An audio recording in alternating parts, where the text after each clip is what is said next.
What's up guys, Chris here with another unbagging video, and this time it's from WGC Shop in Hong Kong.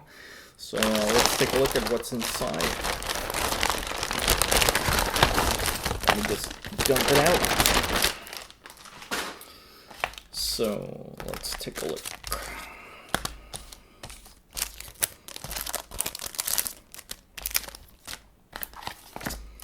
So we're going to save this for last. So this is obviously an MP5 rail. Hopefully this is better than the last one I got. This one will take second to last. So first up, we can take a look. I just got a couple of different Hopup rubbers. There's two different maple leaf rubbers. One is called the Monster rubber and the other one is a Delta rubber. And I think the main difference here is the cut in the Hopup chamber that, puts pressure on the BB. I got both of them in 75 degrees. I think that's the hardness of the rubber. For some reason, I just felt like 75 was a good number, so that's what I got. So I'm going to try those out, see what's good. I also got another 9-ball Hopup rubber. Can't have enough of those. These are my favorites. Next we have,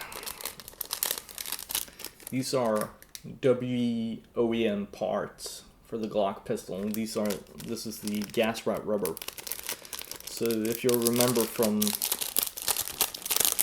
my previous videos, I've been talking about that you have flat rubbers, and in the case of the Garden magazines, you have the curved rubber. So this was before I ordered this before I made the decision to go with the Garter nozzle, which is curved in its design. But if you look at the Ace One Arms stock nozzle, you can see that it has a completely flat gas rod rubber interface on the nozzle. So that's why I got the gas rod rubbers to match that setup. Yeah, you're not going to be able to see anything there, but anyway, so this was in case that if I use the original nozzle, I would have to replace the rubbers here for flat ones to get the best performance. And to be honest, I'm not actually sure if it matters or not, because when I chronographed the Glock last time, I used the Garter magazine with the curved rubber and the stock WE magazine with the flat rubber. And I believe that the curved gas rod rubber with the flat nozzle gave me, like 4 or 5 FPS more than the stock WE magazine. But that could be due to the valve design or anything like that, so it doesn't have to do with this. So I'll probably do some tests and see just how much of an impact the design of the gas rod rubbers have in terms of interfacing with the different nozzles. Next up, we have a ESD Elite Supply Development rocket valve or floating valve for the Maru Glock system. So this is kind of an interesting look. I'm guessing that this will give you more stable FPS, possibly also a little bit higher FPS. So if you saw my last unboxing video, I had an A+ floating valve as well. So I'm going to sort of compare the Garter stock one, the A+, and this one, and see what they do for the performance.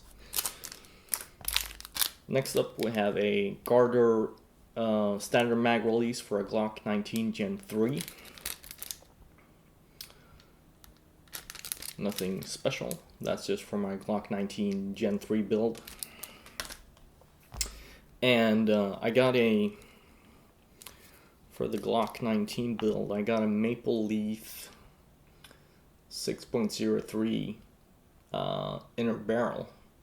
I'm not sure why this says AEG. I'm hoping that's not the case, because I do believe it said for WE and Tokyo Marui pistols.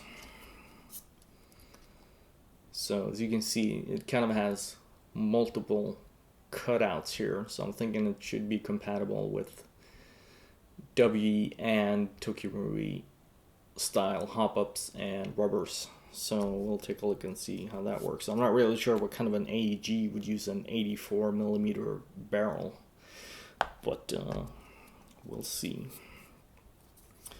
So originally I was looking at the 9-ball barrels, which I've been a big fan of, you know, 9-ball barrel and a 9-ball hop-up rubber. However, I don't think 9-ball had any barrels in the correct length, so that's why I didn't go with them. Otherwise I probably would have. But we'll see how this works out. Actually, no, I thought I had my original barrel separately, but I don't. God damn it. There we go. So next up, a G&G SS80 mock suppressor. This one is in black.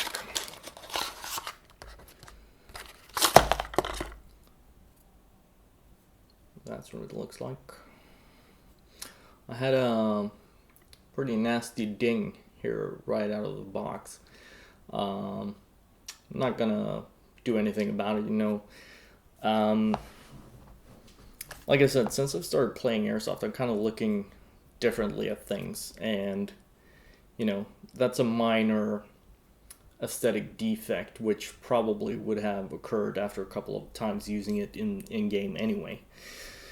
So that's not a big deal. So this actually comes with both a 14mm clockwise and a 14mm anti-clockwise adapter, so you can just switch out the back end right here. So this is for my Glock build as well. So this is, if you recall, I bought a Ace 1 Arms Glock 17 barrel with a threaded end and thread protector that I was going to use in the Glock 19 build. And I had an idea here that I was going to be able to cut this down to length, which I was able to, but then came the next step of actually putting it together. And you know, in order for this to work when it's put together, it has to be laser straight because the inner barrel sits in here. So the outer barrel is actually what's determining how the inner barrel sits. So you would have to get this completely straight. Second thing is, I would have had to gotten the actual cut completely straight and flush in order to get a nice look if I were to get this refinished. So after cutting this in half and removing the barrel length that I didn't need, I just realized that this is not going to work. You know, it's never going to be good. So I'm going with plan B, and I'm going to get a stock WE Glock 19 barrel, which I'll get for my Gen 3 Glock. I'll put on the WE silencer adapter, and then I'll be able to put on the silencer or thread protector at the end. So this is kind of a bust. I've just taped it up here because I wanted to show you what it's supposed to look like. Now again, my Glock 19, or I'm sorry, yeah, my Glock 19 is completely disassembled at this point, but I'll try to give you a bit of a mock-up demonstration here.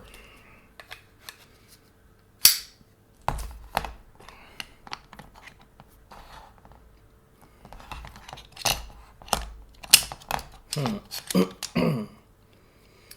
let's see if we can get this.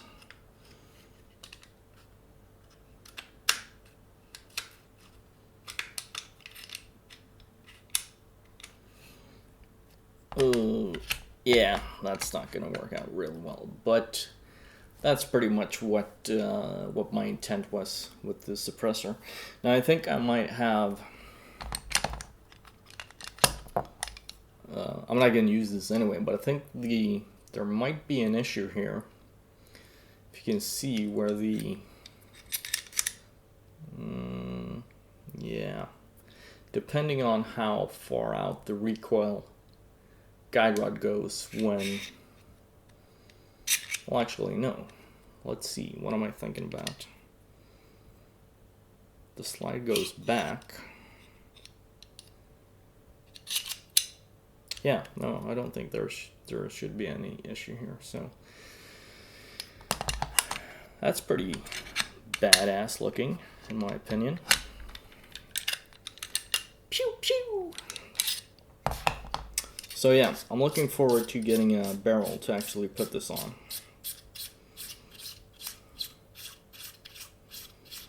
You know, I'm going all out with the tactical kit. So what I'm going to do with this barrel is obviously trash, but hopefully I'll be able to sell off the rather nice thread protector and get a couple of bucks back on that. So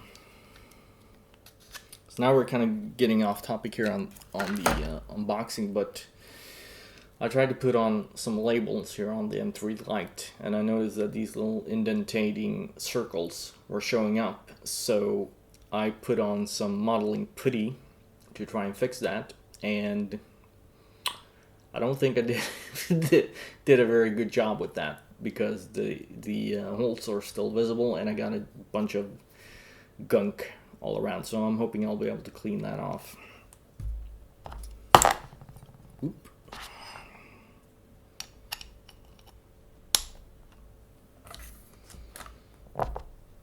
So anyway, yeah, that's the suppressor. And finally, we have the VFC MP5 low profile scope mount. I was looking around, you've probably seen my previous video where I unboxed a $13 ACM rail mount, and it wasn't good. Let's just keep it at that. So I was looking around for some other MP5 mounts, and surprisingly there aren't that many out there, and the ones that were available, or I guess not available, they were out of stock. So I found this at WGC Shop in stock, the VFC mount. This was 44 bucks, which was a little bit too much in my opinion. I didn't want to spend that much money on a rail mount for the MP5, but I figured after my my $13 ACM one, I'd just go ahead and get this. So I'm going to take a guess and say that this might very well be CNC finished. I'm not really sure, but it looks nice. It looks a hell of a lot better than the other one. And the mounting system looks to be a little bit different as well. So what we're gonna do is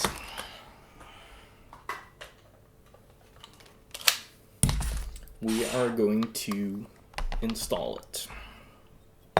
Here's my MP5, by the way.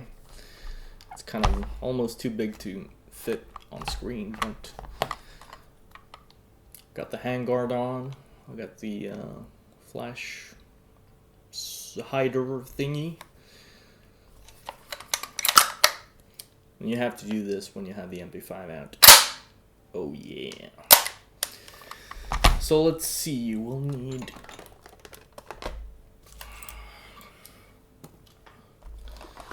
looks like a hex. What the hell is that? I'm thinking this one. Yep.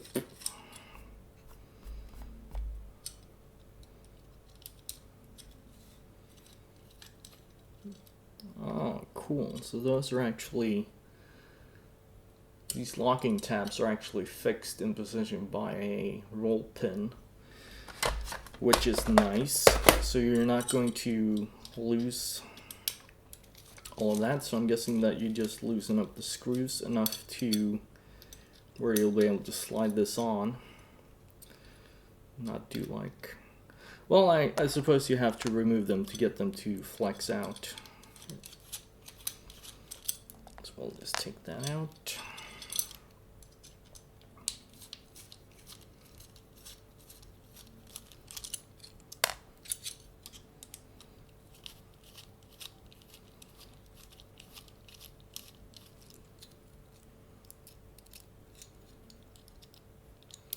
Okay, I'm not really good with these, but does it go on like that or like that? I guess it. Let's take a look. I'm guessing that makes sense. Yeah, otherwise you're probably going to interfere with the cocking handle. So let's go with. Whoop! Jesus, this thing is heavy.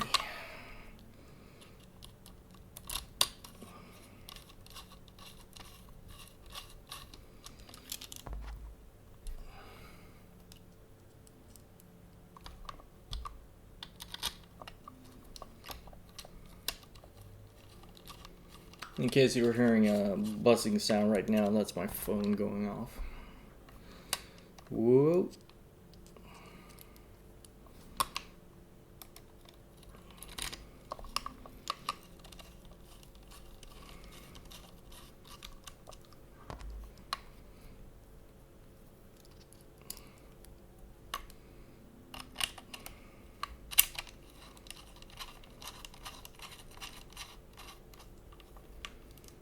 Alright, let me just tighten these down a little bit.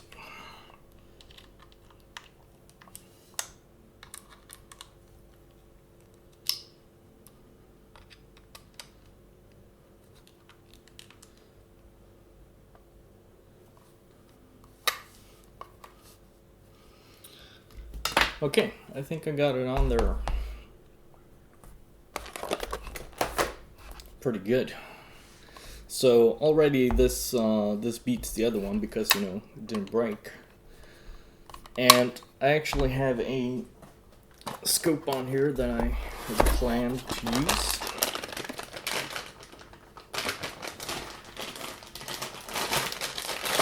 One of these bad boys. So let's go ahead and put this on. Oh shit. Sorry. I'll have to do this off camera to get it right.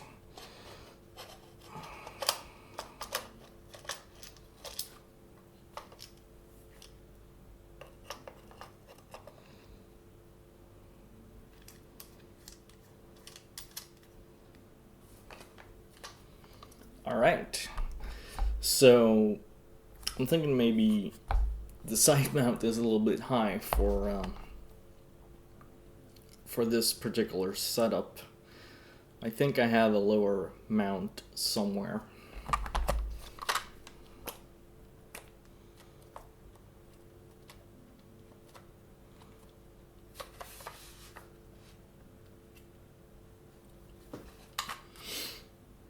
I don't think we'll be able to get in there. No. Well, you'll just have to trust me that there's a dot in there. So one thing that might be an advantage of this high mount is that since I'm wearing a full face mask when I'm gaming, I might actually be able to look through here and get a sight picture through my mask. So, but anyway, that's we're getting a little bit off topic here from the unboxing, but that's it for this video, and I'll see you guys next time.